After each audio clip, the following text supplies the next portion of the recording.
Back, everyone, to part 2 of our Weissberg Forum here at NYU DC. And I just want to begin by wishing everyone a happy Public Health Week, which started yesterday. I think everyone will agree that the first part of our evening here with Secretary Sebelius and Leader Cantor was very illuminating. I think we heard some themes around access, cost, quality, equity, outcomes. We've gotten into some discussion about outcomes. And I think we're going to hear a bit more around that as we move now into our panel discussion. Our roundtable of discussants will now provide their diverse perspectives on what lies ahead for us as a nation in terms of the quality of healthcare we're buying and can afford to pay for, and what that means, importantly, for the health of the public health in the United States. And knowing that public health deals with factors that both precede and occur outside of the clinic walls. So as Leader Cantor advises, can we look at how we might leverage the innovations of the American health system? But also, as Secretary Sebelius said, go under the water and really look at both the deeper factors and where we get to. So to help us dive in, we have with us a wonderful and distinguished panel with representatives from the public and private sectors, academia, and one of the nation's prominent public policy research organizations. First, I'd like to welcome newly elected Congresswoman from North Carolina, Dr. Alma Adams. Congresswoman Adams has the distinction of being the 100th woman elected to the U.S. House of Representatives.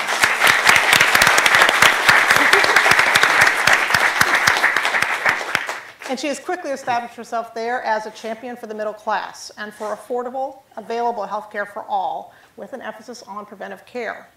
Congresswoman Adams wears many hats, as you can see, literally and figuratively, having come to Congress as an artist, educator, and longtime local and statewide elected public servant.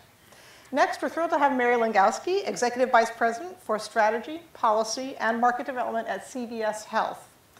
Having served as a Senior Healthcare Policy Advisor on Capitol Hill with former U.S. Senator Tom Harkin, Mary brings remarkable expertise to this discussion, having worked in both the public, nonprofit, and private sectors. From academia, it's an honor to have Dr. Cheryl Glied, Dean and Professor of Public Service at NYU Wagner. From 1992 to 1993, Dr. Glied served as Senior Economist for Healthcare and Labor Market Policy on the President's Council of Economic Advisors under Presidents G.H.W. Bush and Clinton, and participated in the Clinton Healthcare Task Force. Then, following Senate confirmation, she served from 2010 to 2012 as Assistant Secretary for Planning and Evaluation for the U.S. Department of Health and Human Services, where she worked for Secretary Sebelius on the implementation of the Affordable Care Act. Rounding out our panel, we're privileged to have Michael Tanner, Senior Fellow with the CATO Institute and author of Leviathan on the Right, How Big Government Conservatism Brought Down the Republican Revolution.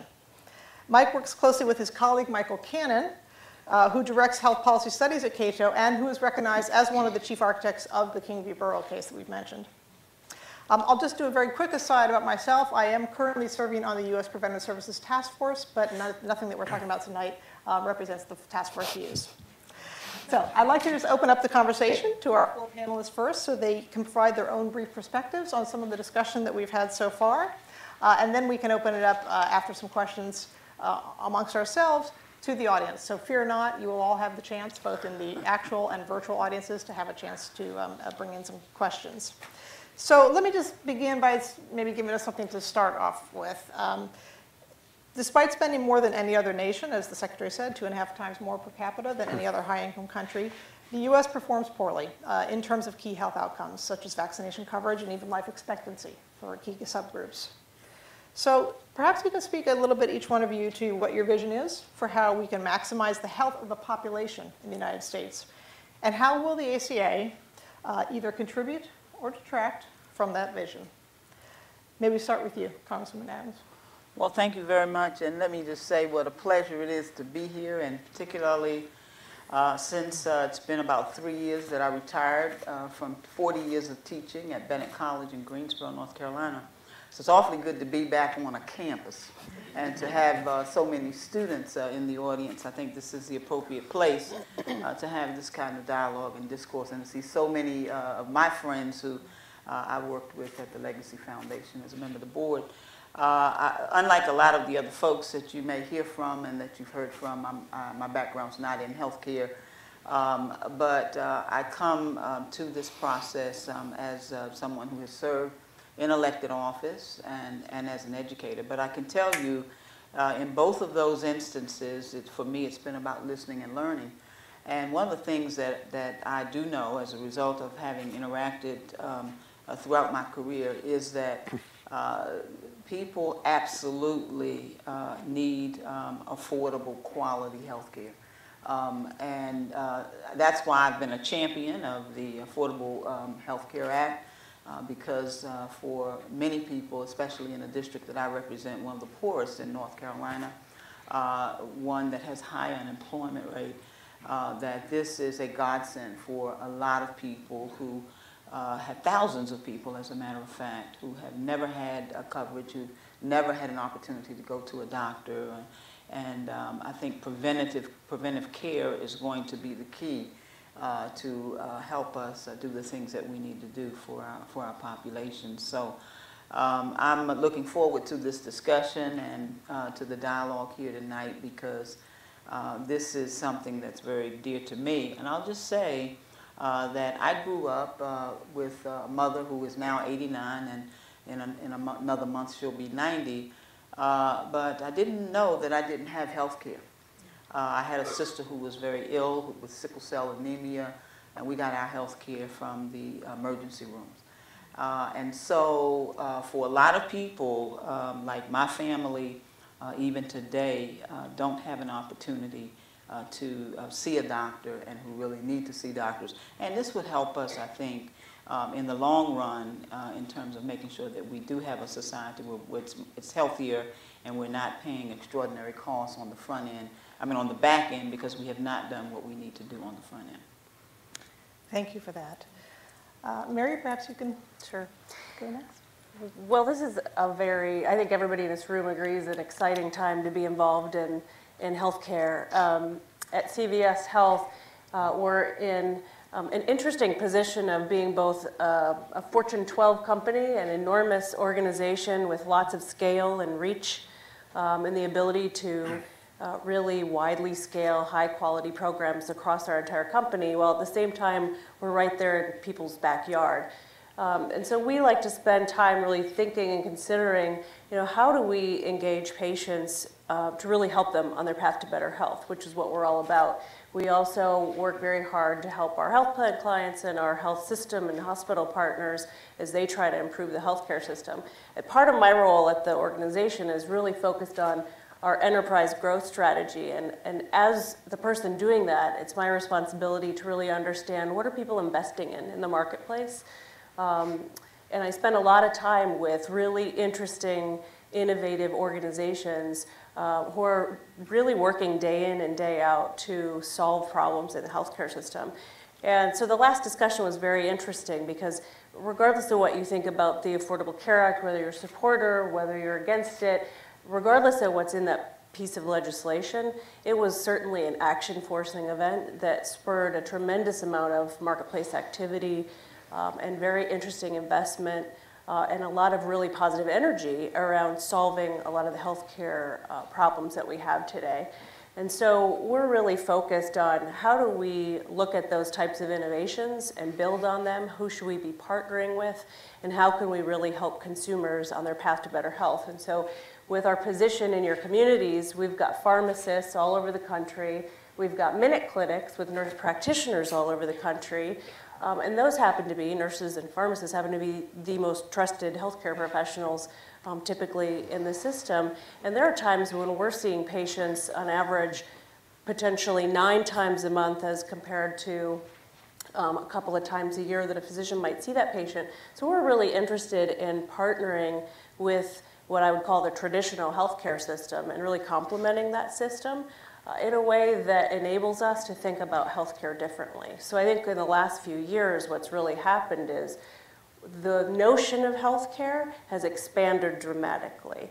The players in healthcare have expanded dramatically. We no longer think of healthcare as just physicians and hospitals and healthcare within the traditional 4 walls. We now think of Whole Foods as having a role in healthcare and Under Armour as having a role in healthcare. We saw $4 billion last year of digital health investments. So there's a tremendous amount going on that, it remains to be seen how all of this comes together. But it's extraordinarily promising. to think through how we can really engage patients more often and help them in a different way earlier in their journey to keep them healthier, as the Congresswoman said, really focus on things like prevention. Thank you. Mr. Tanner? Go ahead. No, well, let me start by saying I think there's several things that the U.S. healthcare system actually does very well. The first is in terms of innovation. We drive most of the innovation around the world, as you heard earlier. More than half of all pharmaceutical patents are on products made in, designed in the U.S. About 80% of non-pharmaceutical medical breakthroughs, everything from transplants to MRIs, is started first in the United States. We basically are the engine for innovation that then spreads around the world. Second, in terms of outcomes, I actually think our outcomes are pretty good. You can measure things like life expectancy, but life expectancy has so many exogenous factors, things like murders, suicides, accident rates, things like that, that affect the life expectancy, that if you actually subtract them out, we move right to the head of the class in terms of life expectancy. You know, if healthcare systems are the determination based on life expectancy of their quality, how do you account for the fact that Nevada and Utah have a 3-year difference in life expectancy, despite virtually the same healthcare system? It's essentially lifestyles and things of that nature that affect the difference between the two. So I think you've got to be a little bit careful in that. If you actually look at outcomes in terms of, for example, survivability rates for cancers or pneumonia or AIDS or any of these other illnesses, we are much better than most of the rest of the world. After all, when someone gets sick, and they can afford it, as the leader said, people tend to come to the United States for treatment. When it got too taxing for Silvio Berlusconi to bounce around with 18-year-old models in Italy, he didn't have heart surgery in Italy. He had it in the United States, and that continues to be where people from around the world come. Hundreds of thousands every year come to the United States for treatment. That said, we have problems. We don't have enough health care coverage for people. And we spend a lot more money than on anything else. And I would ask, why is healthcare different than other goods and services? You know, it wasn't so long ago, I mean, it was just a couple of decades, when a computer was the size of a house, and it cost $500,000 for one, and it wasn't a very good computer. You know, today, I've got a much better computer here in my cell phone. I got it for free with my 2-year contract. Why? You know, it wasn't because the government set up a giant affordable computer plan. It was because millions of consumers demanded better quality at lower price. And then you had multiple providers competing for those consumers' dollars by offering greater innovation. Those things don't exist largely in the healthcare system today. We essentially have a third-party payment system so that consumers are spending someone else's money and therefore don't have a demand for better quality at lower price. And we have little cartels among insurers and providers that prevent competition from lowering cost and improving quality. The Affordable Care Act, I'm afraid, goes in exactly the wrong direction. Instead of empowering consumers and creating more competition, it instead narrows it, creating greater third-party payments, essentially putting the government rather than insurance companies in charge of making too many decisions, and having additional payments between subsidies for people buying insurance and expanded Medicaid, where essentially you're getting the consumer out of the situation and keeping the monopoly power of the providers in place. Thank you. Feel free to the last word. Okay, so I usually start my talk by saying no one anymore believes the U.S. healthcare system is the best in the world, and tonight I've been proved wrong twice, but we can debate that later. I wanted to answer Ann's question and sort of rephrase it as, where are we now and where do we go from here? And I think one of the things, we're 5 years past the passage of the Affordable Care Act. It has been a phenomenal success, I think, beyond the dreams of the people who worked on it in many respects. There are some 14 million people who've gained insurance coverage. To put that in perspective, that is more people than gained coverage under Medicare and Medicaid, and it's a higher percentage of the population than gained coverage under Medicare and Medicaid. So this is a big deal. Not only have they gained coverage, but when you look at what's happened to them, substantially, 10 million in one survey, substantially more people report that they're no longer in financial distress because of healthcare costs, and that they have greater access to services, and they are not delaying the use of care because of cost. And these are exactly the things that the law was intended to do. Moreover, we're even seeing some glimmers of evidence that it's already having some effects on health outcomes. And I think it's interesting, the one that we see immediately, again, I don't want to overstate it because it's just one, just the beginnings of surveys, is evidence that psychological psychological distress has actually declined in the population. And that's a really interesting one because we have randomized controlled trial experiments that show that when you give people health insurance, they become less depressed. It's an astonishing finding, but discovering that you can actually get treatment for what's wrong with you turns out to do a lot of good for your mental state. And that actually comes from randomized trials. So that's really important because depression is the #3 cause of disability-adjusted life years in the United States and a big source of productivity loss and work loss. So in terms of outcomes, we are doing much better. As both the Secretary and others have talked about, Mary just talked about, there's been just this enormous efflorescence of delivery system reform, this astonishing variety of things that are happening, growing competition in the insurance market, actually the entry of a whole bunch of new insurance carriers in markets that had been quite sclerotic prior to the Affordable Care Act, so a lot of dynamism in the market. And I think perhaps in some respect, most importantly, the cost of the law has come in 25% below projections, both on a total aggregate level in terms of the expansion of coverage and in terms of the cost per newly insured person. So it's basically been an incredibly successful effort so far. So what should we do to make it even better? I think the #1 thing we should do to make it even better is wait and not do anything. So I don't know how many of you have seen, have read the book, but do you remember The Little Prince, that book, The Little Prince? And it starts with this picture of a python eating an elephant. Do you remember the picture? So if we think about the U.S. healthcare system and the U.S. labor market and the U.S. economy and U.S. society and the Affordable Care Act, the Affordable Care Act is like the elephant moving through the python. We really don't know what's going to go wrong, and we don't know what's going to need to be fixed, and we aren't going to know it until the python finishes digesting. So we need to be patient and figure things out slowly. That doesn't mean we should just sit back. We need to do what doctors call watchful waiting. So you've heard that term because we use it to treat some diseases. And watchful waiting means looking at what's going on, monitoring it carefully so that we can sort out a couple of things. There are lots of anecdotes about good things and bad things. We need to figure out, are those anecdotes temporary? Are they things that are going to straighten themselves out? Or are they permanent problems? Do they affect just a few people, or do they really matter at the population level? It's going to take some time and thought, analysis, you can hear the academic in me talking, for us to figure out what we ought to be doing next. And so I think the #1 most important thing we should do right now is be patient. Well, thank you. So we've heard the power of prevention, of engaged consumers, the power of the marketplace, and I think Dean Glied is urging us to take the long view. That said, I do want us to drill down a little bit more into the King versus Burwell case, because as we heard discussed in the first half of the evening, as many as 8 million may lose insurance. Costs may increase in the approximately 36 states currently without the state-sponsored health exchanges. According to Kaiser Family Foundation polling, most Americans expect a negative outcome from an adverse Supreme Court ruling on this, and 2/3 of the public in the potentially affected states would want Congress or their state to close any gaps. So in light of these findings, what do you each think might be the consequences of a Supreme Court ruling in the short term that prohibits subsidies in states without exchanges? Well, I can just tell you that 450,000 people in North Carolina took advantage and went out to the marketplace.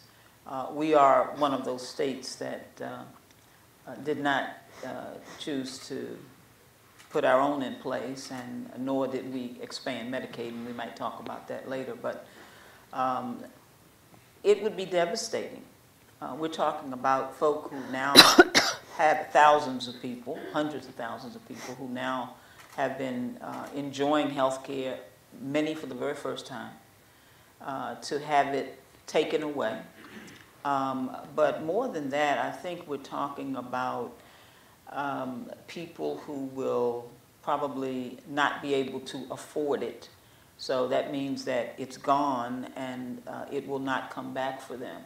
So I think in our state in particular, a state that has very, very high unemployment, high poverty,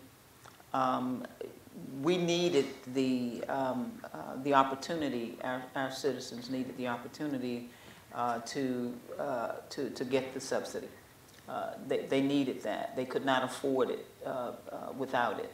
And so at this point, I would hope that the decision that comes down will not be one that will impact, and it won't be just North Carolina, it will be felt nationally. But I can tell you, just representing my state and a district that is very poor, where thousands, hundreds of thousands of people had no health insurance, and a large majority of those people are children. And I think we have to be concerned about that. If we say that we are a society that's concerned about our future, that the future rests with our children.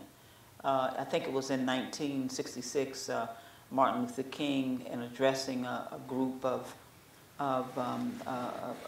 health professionals, said that inequality in healthcare is the most inhumane and the most shocking, and indeed it is, and it would tremendously impact our community and our state in a very negative way. And I certainly would not like to see that, because it's going to drive up the cost locally for your states, for your counties. You're going to have folk to be able to have to do, and they're still doing it even today, not having doctors to go to because they can't afford it, so they're going to hospitals, emergency rooms, driving up the cost there. So I just think that it would be a terrible thing to have the ruling go the other way, and I certainly would hope that we would think about the Constitution, which says that we should be concerned about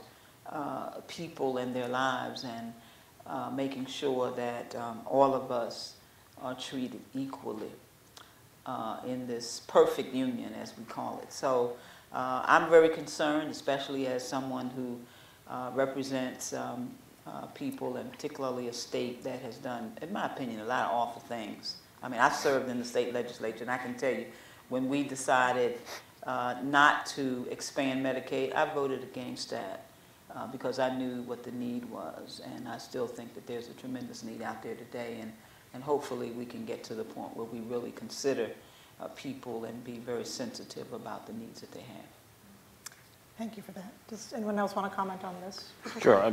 Well, since CATO was so intimately involved in this, I mean, I do actually believe there would be a great deal of disruption if the court rules against the subsidies, which is probably something the Obama administration should have thought about before they unilaterally rewrote the law to offer subsidies when they weren't allowed. Or at the very least, when the administration was urged to warn people that the insurance that they were getting subsidized might be taken away because the case was pending.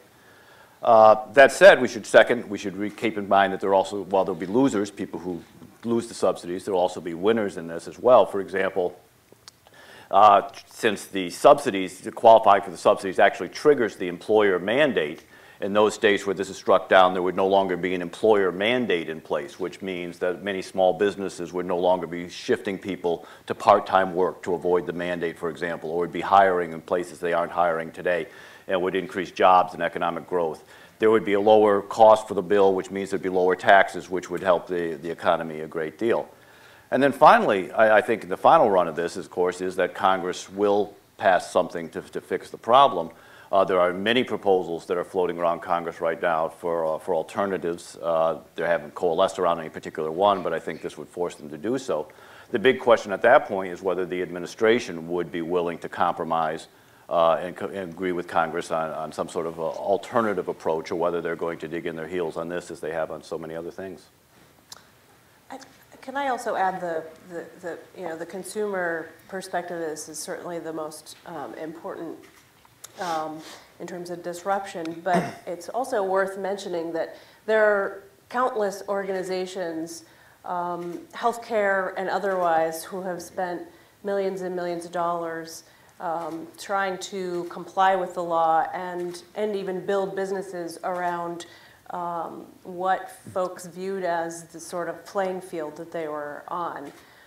So this would certainly be disruptive for consumers, but also disruptive for a lot of organizations that are genuinely trying to improve the healthcare system and trying to innovate. So it's extremely important whether it's resolved through the court or whether it's resolved, as you said, through Congress, to do something to ensure some stability and predictability in the marketplace, so that organizations can continue to, plug along and build, solutions and innovations around, with an understanding of where things are headed. That's tremendously important to maintain the investment we've been talking about. Thank you. So I guess I should put in my 2 cents. I guess I would say 2 things. The first one is there's an old psychology experiment in behavioral economics, in which you ask people, you show them a cup, an NYU cup. Do we have an NYU cup here? And you say to people, how much would you pay for this NYU cup? And they say, I don't know, $2. And then you give them the cups for free. And you ask them, how much would it take for me to take that cup away from you? It's the same cup. To take the cup away would cost a lot more than $2. So there's a lot of people who might not like the Affordable Care Act when it passes, but taking it away from them afterwards is a completely different proposition. So how the politics of this plays out, I think, is not at all obvious. Moreover, in passing the law, there were some identifiable losers. There were people who were already in the individual market whose premiums went up. In pulling back the subsidies, the people who will be identifiable will be all losers. The winners, even if there are some, are not going to know who they are. Whereas the losers are going to have beautiful stories in every newspaper around the country. So if this thing happens, it will be a total unholy mess, but I have absolutely no idea which way the politics will go. If I could just, and I haven't been in Congress long, but I've been in politics a long time, 30 years. And I can tell you that, yes, I think the public wants Congress to do something, or they want the states to do, they want something done. But that doesn't mean that something's going to get done. And I'm just telling you, I mean, it's the most divided place I've ever been in. You go in separate doors if you're a Democrat. You go in another door if you're a Republican. I mean, it's just crazy. So I just think that we would be doing a disservice to the public. And let me just add that all of these, what was it, how many, what she said, 16 million people? They're not all Democrats. They're not, some of them have no affiliation at all. They're Democrats, they're Republicans. They're people who need health insurance. And we need to think about that. And I can tell you that there's so much divisiveness here in this Congress that I don't want to put my bet on my colleagues fixing this. I'm just not that confident about it. And I want the public to be realistic in thinking about it. And I would hope that, and I think they said that it was, these 37 or 34 to 37 states, governors are Republicans. The folks need to take those governors to task, and those legislators, and hold them accountable. And you're right, it's going to be more destructive to now take it away from people who, and then look at the cost that it's going to be on our states to have to, people are going to get the health care from someplace. They're going to end up in our emergency rooms and other places. So, I don't think Congress is going to be, they should fix it, but the question is, will they? And I'm just not convinced that that's going to happen. So clearly very high stakes for all, and we will all be tracking this with great interest. I want to return to one of your points, Congresswoman, about the Medicaid expansion. A recent study found that states that expanded Medicaid under the ACA have seen larger increase in diabetes cases at earlier identification than states that did not expand their programs. Care for people with diabetes accounts for 1 in 5 U.S. health dollars. Some states have enacted laws prohibiting Medicaid expansion without legislative approval. In March 2013, for example, Governor McCrory of North Carolina signed legislation that prevented any agency of that state from expanding eligibility under the ACA unless directed to do so by the Assembly, and this has happened also in Georgia and Tennessee. What do we see as the consequences of this for access to care? Well, that means that folk aren't going to have access, and in North Carolina there are 350,000 people right now who did not qualify. And I think it was a terrible thing for our state to do, and I was in the legislature at the time. I adamantly opposed it. I think it was a bad decision on the part of the governor and the General Assembly to do that. And there's been some talk about taking another look, but they want to put, at least in the governor's state of the state, indicated that perhaps we should put some work requirements on this. And we shouldn't be mean-spirited like that. But I think it's going to be a tremendous cost to our states.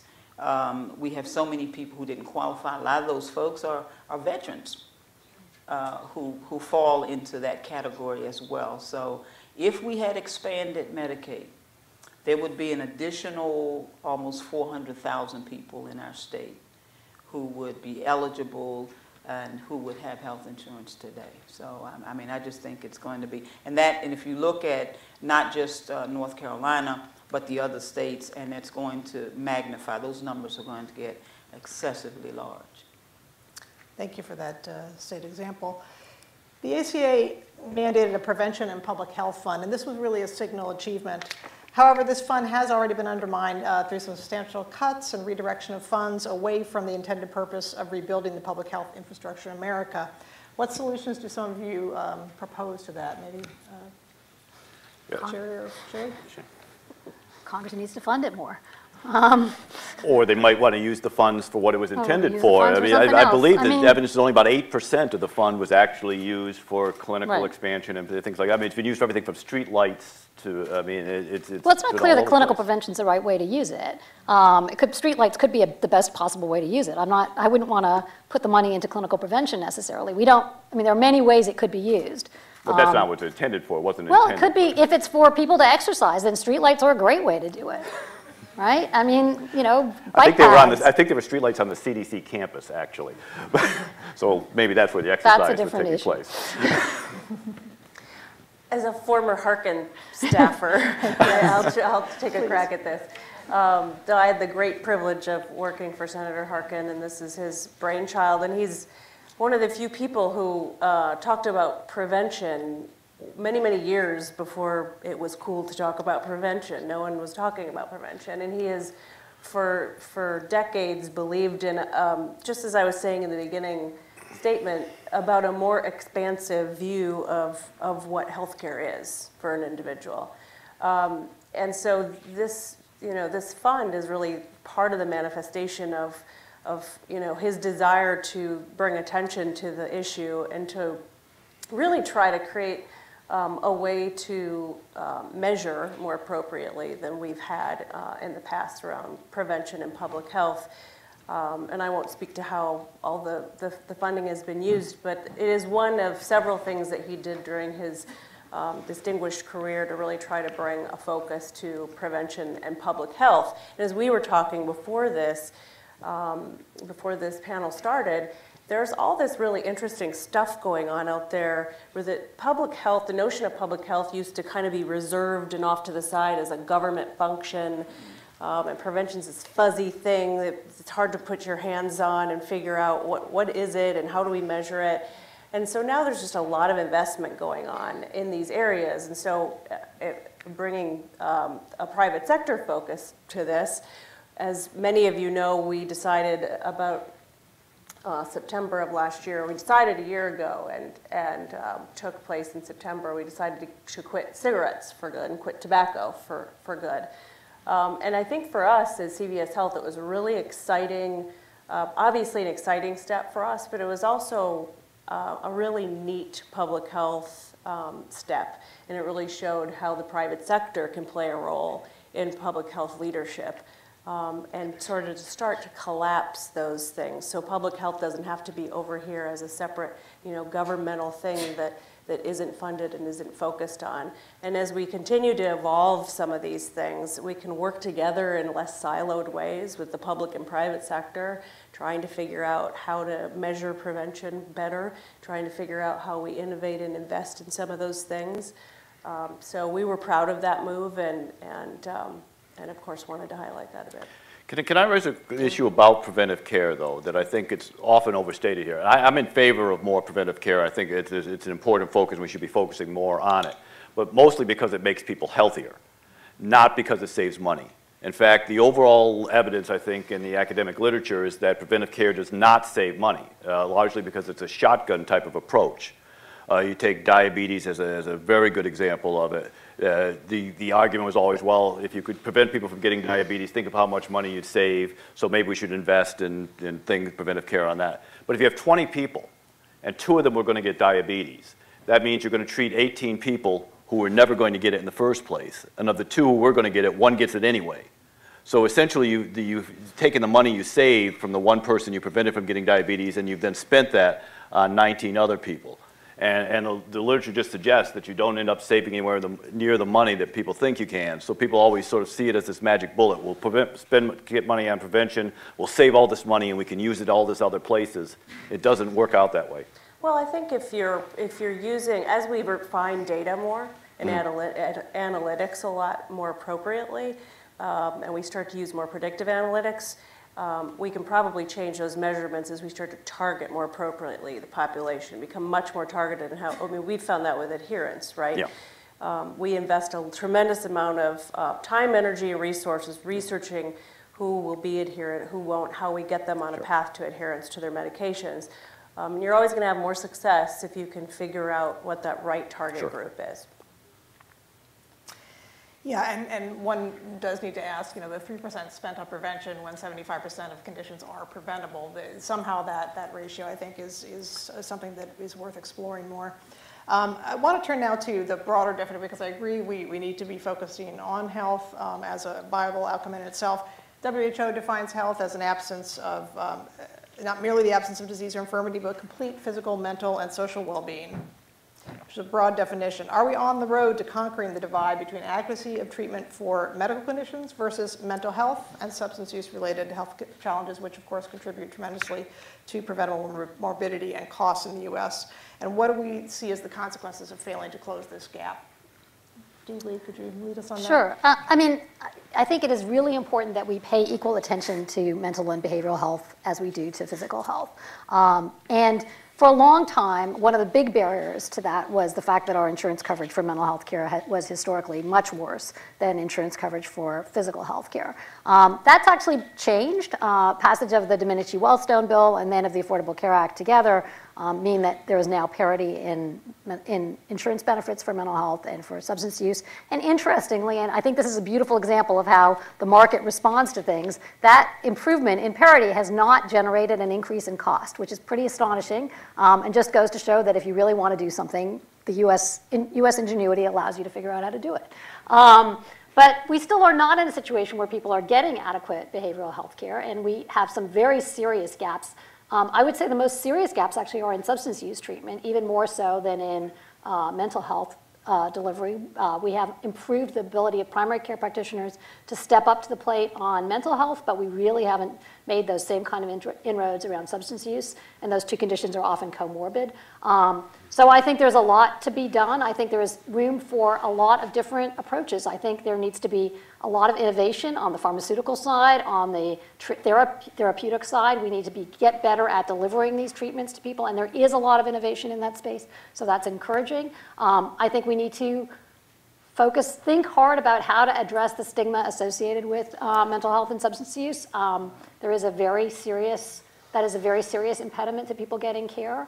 And I think these are conditions where the employer community and others can play a big role as well, because these have huge productivity consequences for employers. So coming up with a better system, I think, is possible, but everybody's going to need to work to make it happen. Thank you. I just want to note that as many as 2/3 of the bankruptcies in the United States have a contributed cause from No. That figure has been so badly discredited over the years. Well, the fact is that includes anyone who ever went bankrupt and had even $1 in medical bills on the record with that. The studies generally show it's anywhere between 3% and 19%, depending on whose study you want to believe. But that 2/3 number is just nonsense. Okay, fair enough. But can you speak up to how the market can ensure affordable, equitable access for individuals while also improving public health, which of course is a common good and not an individual one? So give us your vision around how the market can accomplish those goals. Sure. I mean, again, I believe that what we really need to do is bring down the cost of health care. I think that the #1 reason why people don't have health care is because they can't afford it. And so if you can bring down the cost of care, you can the expansion of coverage would come naturally with that, I believe. So I think what we really need to do is look at what drives up cost, and I think there's several factors involved, but one of the key factors involved in that is the fact that we essentially divorce consumers from the purchase of health care. That of every dollar spent on health care in this country, only 13 cents is spent by the person consuming that health care. Now, if you went to the grocery store and every time you bought your groceries, 87 cents out of every dollar you spent was paid for by someone else, you do a lot more steak and a lot less hamburger. And it would drive up the cost of food for everybody. The fact is that what we need to do is get consumers more engaged, where they're making more practical decisions based on cost versus quality.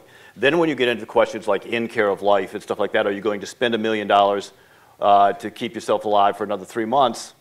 Well, that decision would be made on a cost-rational basis by individuals rather than having to have some third party come in and make that decision for them. And I think that that would go a long way towards lowering costs for everybody. Well, just, you know, when I think about the Affordable Care Act and the credits that we've talked about that are connected with it, that's really a part of the suit, you know, having access, well, as he said, I think people who don't have health care, it's largely because they can't afford it. And so we still have to make a way for them to be able to afford it. Do we say that if you are unemployed and you don't have a job, you don't deserve to be able to see a doctor? I don't think we should be saying that. So, you know, we still have to, when you say you let the consumer be involved in that way, and I think that's they have to be involved, but they still have to know that they're going to be able to afford it in the long run. And I think we're overlooking that, and we really need to think seriously about that, because there are people out here who are poor, who are struggling, and you know, if you don't know, you know, if your belly has not growled because you're hungry, you can't feel my pain. And so I just think that we need to be all more sensitized to people who are the least of these, who don't have as much as some of us have. And I think that seems to me to be the problem that we're having, that we have this divide between the haves and the have-nots, and we're going to have to take care of the have-nots anyway, and we're going to be forced to do that. So I think we have to really come up with some reasonable solutions and be realistic about what people can afford and what they can't afford, and try to make some provisions for them to be able to get the support that they need. Well, thank you, Congresswoman, for bringing us back to the questions of equity. And I think that's an underlying theme regardless of our political perspectives. I want to now open up the audience, both our in-person audience and our virtual audience. And we have dozens of students here, so I hope we hear from them as well.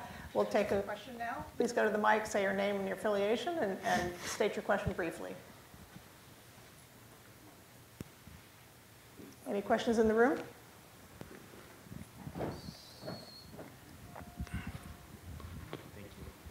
Hi, my name is Ryan Thomas, and I'm here with NYU DC. Going back to the question about public and private partnerships, I'm wondering if you can discuss a little bit more about how we can foster those and create a community where we can innovate public health across the spectrum, whether it's through the public sector or through the private sector. Thank you. Mary? Well, we're really big believers in public-private partnerships. I think there's a number of examples that we've engaged in. Our tobacco example is an example of us taking a public health stance, because if we're going to be delivering health care in our pharmacies and in our minute clinics, it was fundamentally inconsistent to be selling tobacco at the same time. So we thought that was really important. And as a result of that, we came together with lots and lots of nonprofit groups to really promote the decision and promote smoking cessation, to really try to get the message out on tobacco. We also fund a tremendous amount of organizations in communities around a lot of issues, around prevention and wellness issues, and other community issues. We think that's really important. We can learn a lot from the nonprofit sector and the governmental sector. And I know that the government, about a month or two ago, announced an effort to really try to learn more from the private sector on delivery system reform issues as well. So we are, believers and really supportive of trying to, get in a room with folks in the public sector and figure out, hey, how do we work together to make the changes that need to take place in the healthcare system? Because there's a lot of stuff that we have that the public sector may not have and the nonprofit sector may not have. We've got a lot of data that could be really useful, that could be used in a number of ways. Besides resources and funding that you might think the private sector has, we have a tremendous amount of engagement with patients, as I was saying before, and a lot of data and a lot of analytics and a lot of research. So the other thing that we do as sort of a good corporate citizen is really try to put out a lot of and share a lot of research and data. We have CVS Health Research Institute, and we put out a ton of papers and try to really share our learnings so that it improves the system as a whole. So those are just a few examples. Wonderful. Another question? I'm Vincent Japa with the Global Institute of Public Health. Thanks so much for the stimulating discussion. Unfortunately, Leader Kenta is not around. My question is, are the Republicans okay with the mandate that people can go to the emergency department irrespective of their ability to pay for it? If so, why are the Republicans not okay with people having insurance to be able to cover that? And my last question is, the mandate requires, and as you discussed, that the mandate requires people to get insurance, and it entails that young people who are healthy will pay for insurance. I'm wondering, with student loans burden, isn't it a redistribution of resources from the younger to the older who have chronic illness? What's your view on this? Well, I think it was the first part of that was directed to me, but I have to say I'm not a Republican, so I have absolutely no idea with what Republicans are upset with. That said, I think part of the argument there is that, I mean, Republicans would say they do want people to have insurance, but they don't want to mandate that people have insurance, which is a little bit different, because once you start down the road of mandating that people have to have insurance, then you have to define what is insurance, then all the special interest groups come together and demand that they be included in that insurance, which drives up the cost, particularly for young people. And I think that the bigger question to address what the Congresswoman said, I think we have a problem with poverty in this country. But I think that if you want to solve poverty, the healthcare system isn't necessarily the best way to do it. The healthcare system is a lousy mechanism for redistribution because it tends to redistribute from the wrong people to the wrong people. So that young person who just got out of college is trying to get their first job has to pay higher insurance premiums in order to subsidize a senior citizen who might have 4 or 5 times the income, but is getting their premiums lowered while the younger person is going up to cross-subsidize that. So I think it's a very poor mechanism of subsidies within the ACA that's doing that. Anyone else? I think we have time perhaps for one more question. Hi, my name is Mike Redegg. I graduated from NYU a few years ago. Leader Cantor and I think Mr. Tanner both alluded to end-of-life care, but largely we haven't talked about it. And you see estimates, I don't know what the truth is, that well over a quarter of expenses go towards the last few weeks of life. So talking about all these other things seems, not to be disrespectful, somewhat marginal sometimes to ignore that expense. And I wonder what folks think about that tricky issue. Thanks. So there is an enormous amount of misconception about end-of-life care. I guess there's a couple of things that you should remember. One is people use healthcare when they're sick. And people are more likely to die when they're sick than when they're healthy. So it is no surprise that we spend a lot more money on people who are near death than we do on all of you, because that would be ridiculous if we were not doing so.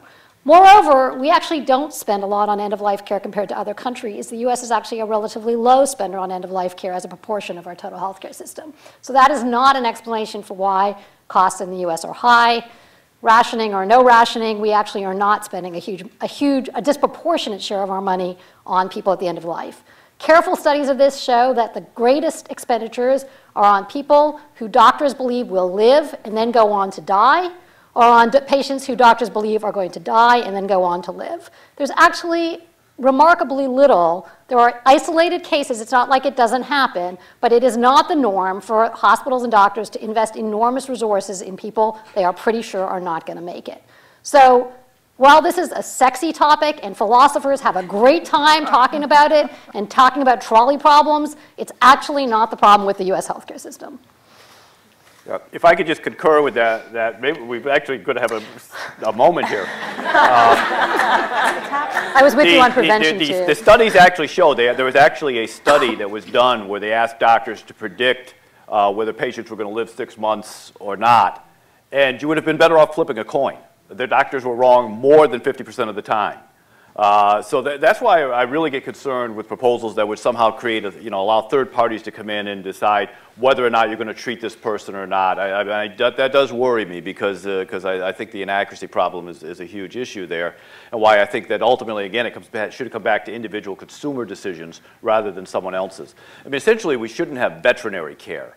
When you take your dog to the vet, the dog doesn't get a say in what happens to them because they're not paying for it. Among other reasons. Not just that. Among other reasons. They can't say it because they can't talk. Well, that's why they have owners. But we shouldn't be turning patients into consumers, the creatures that can't talk about their care. I think I'll shift back to the moment that we had just a few minutes ago where there was some consensus. The purpose of this forum is, of course, to have public discourse on important topics, and I think we have certainly met that this evening. I want to thank our wonderful panelists as well as each of you for attending both in person and virtually, and appreciate the rest of your evening.